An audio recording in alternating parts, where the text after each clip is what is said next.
ஏழை எளிய மக்களுக்கு குறைந்த கட்டணத்தில் சிகிச்சை அளிக்கும் வகையில் அதிநவீன மருத்துவ குழுவினருடன் இணைந்து கோவை சிங்காநல்லூர் அடுத்த வசந்த் நகரில் ரியல் கேஜி மெடிக்கல் சென்டர் மற்றும் மருத்துவமனையின் துவக்க விழா நிகழ்ச்சி நடைபெற்றது. கோவை சிங்காநல்லூர் அடுத்த வசந்த் நகரில் ரியல் கேஜி மெடிக்கல் சென்டர் மற்றும் மருத்துவமனையின் துவக்க விழா நிகழ்ச்சி நடைபெற்றது. இந்த மருத்துவமனை துவக்க விழா நிகழ்ச்சியில் சிறப்பு விருந்தினராக ராகவேந்தர் மருத்துவமனையின் நிறுவனரும் சித்திரை செவிலியர் கல்லூரி மற்றும் மதுரை ஈவ் சீட் அறக்கட்டளையின் தலைவருமான டாக்டர் எம் முருகன் ரிப்பன் வெட்டி துவக்கி வைத்தார். தொடர்ச்சியாக இந்திய மெடிக்கல் அசோசியேஷன் தமிழ்நாடு கிளை நியமன தலைவர் doctor AK. Ravikumar, Indian medical association Tamil Nadu கிளை முன்னாள் செயலாளர் டாக்டர் கார்த்திக் பிரபு, இந்தியன் மெடிக்கல் அசோசியேஷன் கோவையின் நிதி செயலாளர் டாக்டர் பாலமுருகன் மற்றும் கோவை நீரிழிவு சிறப்பு மைய நிர்வாக இயக்குநர் விஜயலட்சுமி பாலமுருகன், பாரத் ஸ்டேட் வங்கியின் கிளைத்தலைவர் ஆறுமுகம் ஆகியோர் குத்துவிளக்கேற்றி வைத்து துவக்கி வைத்தனர். மேலும் மருத்துவமனையில் உள்ள சிறப்பம்சங்கள், வார்டுகள், அறுவை சிகிச்சை அறை, ஐசியு, அறுவை சிகிச்சைக்கு பின் பராமரிப்பு அறை, நோயாளிகள் அறை என அனைத்து கட்டமைப்புகளும் மருத்துவமனையில் எவ்வாறு செயல்படுத்தப்பட்டுள்ளது என்பதை நேரில் பார்வையிட்டார். தொடர்ந்து செய்தியாளர்களை சந்தித்து பேசிய டாக்டர் எம் முருகன் கூறுகையில், நாளுக்கு நாள் மருத்துவமனையின் தேவைகள் மக்களுக்கு அதிகரித்து வருகின்றன. புதிய நோய் தொற்றுக்கள், புதிய சிகிச்சை முறைகள் என மருத்துவத்துறை வளர்ச்சியடைந்து வருகின்றது. அத்தகைய வளர்ச்சிக்கு ஏற்ப இங்கு துவங்கப்பட்டுள்ள புதிய ரியல் கேஜி மருத்துவமனையில் நிறுவப்பட்டுள்ளது. மேலும் சிறப்பம்சமாக ஏழை எளிய மக்களுக்கு குறைந்த கட்டணத்தில் சிகிச்சை அளிக்கும் நோக்கத்தில் இந்த மருத்துவமனையை துவக்கியுள்ளனர். எந்தவித லாப நோக்கமும் இல்லாமல் நோயாளிகளுக்கு சிகிச்சை அளிக்க வேண்டும் என்ற குறிக்கோளை முன்வைத்து இம்மருத்துவமனையை துவங்கியுள்ளனர். அதற்கு எனது மனமார்ந்த வாழ்த்துக்கள் தெரிவித்தார். இந்த நிகழ்ச்சியில் பலர் கலந்து கொண்டனர். இறுதியாக விழாவுக்கு வந்திருந்த அனைவருக்கும் நன்றிகளை மருத்துவமனையின் இயக்குநர் லதா கஜேந்திரன் தெரிவித்தார் என்பது குறிப்பிடத்தக்கது. Doctor AK. ரவிக்குமார், இந்திய மருத்துவ சங்கம் தமிழ்நாடு கிளையின் தலைவர் தேர்வு. உண்மையிலேயே பெருமையாக இருக்குது. இந்த ஹாஸ்பிட்டல் ஸ்மால் மீடியம் ஹாஸ்பிட்டல்ஸ் இப்போது இந்திய அளவிலேயே குறைஞ்சிட்டு வருது. ஆனால் அந்த ஸ்டேஜில் இப்போ எல்லா நவீனமான கருவிகளை வச்சு நவீனமயமாக்கி ஒரு சிறிய hospital with all facilities develop பண்ணியிருக்காங்க. இது உண்மையிலேயே வரவேற்கத்தக்கது.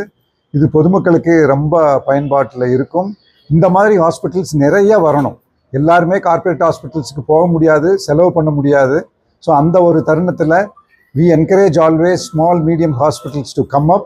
I am very happy that இந்த ஒரு சின்ன ஹாஸ்பிட்டலில் அத்தனை ஃபெசிலிட்டிஸும் இருக்குது.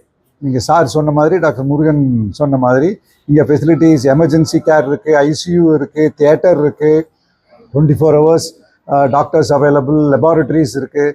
ஸோ உள்ளே வந்தாச்சுன்னா நீங்கள் எல்லா ஸ்பெஷலிஸ்ட்டையும் பார்த்துட்டு எல்லா ட்ரீட்மெண்ட்டையும் எடுத்துகிட்டு நீங்கள் போகலாம். அதே சமயத்தில் கார்ப்பரேட் ஹாஸ்பிட்டலில் ஒரு பெரிய ஹாஸ்பிட்டலில் போய் செலவு பண்ணுறதுல ஒரு 1/3 ஆர் half the சார்ஜஸ் கூட ஆகாது. ஸோ இதுதான் நம்ம மக்களுக்கு தேவை. பொதுமக்களுக்கு இது ரொம்ப முக்கியமான ஒரு இது. I wish all success for this hospital. Thank you. வணக்கம். நான் doctor Karthik Prabhu, immediate past state secretary of IMA Tamil Nadu. உண்மையிலே ரொம்ப சந்தோஷமாக இருக்குது. அஸ்வின் சாரும் அவங்க ஃபேமிலியும் ஒரு small hospital around 50 beds with எல்லா ஃபெசிலிட்டிஸோட மல்டி ஸ்பெஷாலிட்டி ஓப்பன் பண்ணியிருக்காங்க. சுற்றி பார்த்தோம், நல்லபடி பண்ணியிருக்காங்க. அவங்க பாலமுருகன் சார், அவங்க ஃபாதர் எனக்கு ரொம்ப நாளாக பழக்கம். நிறைய கேம்ப்ஸ், நிறைய விஷயங்கள் பண்ணியிருக்காங்க. அதே சர்வீஸ் தொடருங்கிற நம்பிக்கையோட எல்லாருக்கும் பெஸ்ட் விஷஸ். பொதுமக்கள் பயன்படுவாங்கங்கிற நம்பிக்கை எங்களுக்கு. தேங்க்யூ. பாலமுருகன், நான் இங்கே கோவை இந்திய மருத்துவ சங்கத்தினுடைய நிதி செயலாளராக இருக்கின்றேன். இந்த மருத்துவமனை ஏற்கனவே எங்கள் பிரசிடென்ட் எலெக்ட் டாக்டர் ரவிக்குமார் சாரும், immediate past secretary doctor Karthik Prabhu சொன்ன மாதிரி, இந்த தமிழ்நாடுல எடுத்துக்கிட்டிங்கன்னா கிட்டத்தட்ட ஒரு 75லேருந்து 80 விழுக்காடு இந்த மக்களுக்கான மருத்துவ சேவையை கொடுக்கக்கூடியதில் இந்த ஸ்மால் அண்ட் மீடியம் ஹாஸ்பிட்டல்ஸ் தான் பங்கு வகிக்குது. இப்போ பெரிய ஹாஸ்பிட்டல் ஒரு 300 பெட் இருக்கிற மாதிரி ஹாஸ்பிட்டல் எடுத்துட்டிங்கன்னா அரசாங்கத்துலேயும் சரி ப்ரைவேட்லேயும் சரி நம்ம எடுத்துக்கிட்டோம்னா கிட்டத்தட்ட ஒரு 100 ஹாஸ்பிட்டல்ஸ் இருக்குமா பார்த்து. தமிழ்நாடு ஃபுல்லாகவே கிட்டத்தட்ட எடுத்து பார்த்துட்டு ஒரு 300 ஹாஸ்பிட்டல் தான் இருக்குது. மற்ற அனைத்து மருத்துவமனைகளுமே கிட்டத்தட்ட 75 விழுக்காடுகள் பேஷண்ட்ஸுக்கு மக்களுக்கு இந்த அரசாங்க மருத்துவமனை மட்டுமே சர்வ் பண்ண முடியாது, கார்பரேட் மட்டும் பண்ண முடியாது. இந்த ஸ்மால் அண்ட் மீடியம் ஹாஸ்பிட்டல்ஸ்க்குள்ள கண்டிப்பாக அவை தான் இன்றைக்கு வந்து பொதுமக்களுக்கு ஒரு அஃபோர்டபுள் ஹெல்த் கேரை கொடுக்குது. சரிங்களா? இரண்டாவது, அந்த மருத்துவமனைகளும் இன்றைக்கு புதிய வரக்கூடிய மருத்துவமனைகள் எல்லாம் அதற்கு தேவையான அனைத்து வசதிகளையும் குறிப்பாக இன்றைக்கி சிஇஏ எல்லாம் கொண்டு வந்திருக்காங்க. அது எல்லாம் அதுக்கான பேசிக்கான அதனோட எல்லா ஒரு நார்ம்ஸ் பிரகாரம் எல்லாமே கொண்டு வந்து ஒரு இடத்துல வந்து இன்றைக்கு பொதுமக்கள் யாரும் வந்து எந்த ஒரு பரிசோதனைக்கோ ஒரு சின்ன சர்ஜரிக்காவோ இங்கேருந்து வேற மருத்துவமனைக்கு போகிறது செய்கிறதுக்கெல்லாம் யாரும் விரும்புறதில்ல. ஒரே கூரையின் கீழ் அனைத்தும் கிடைக்கும்னு நினைக்கிறாங்க. அந்த மாதிரி இந்த மருத்துவமனையில் வந்து சிறப்பாக எல்லா வசதிகளையும் நல்லா பண்ணியிருக்காங்க.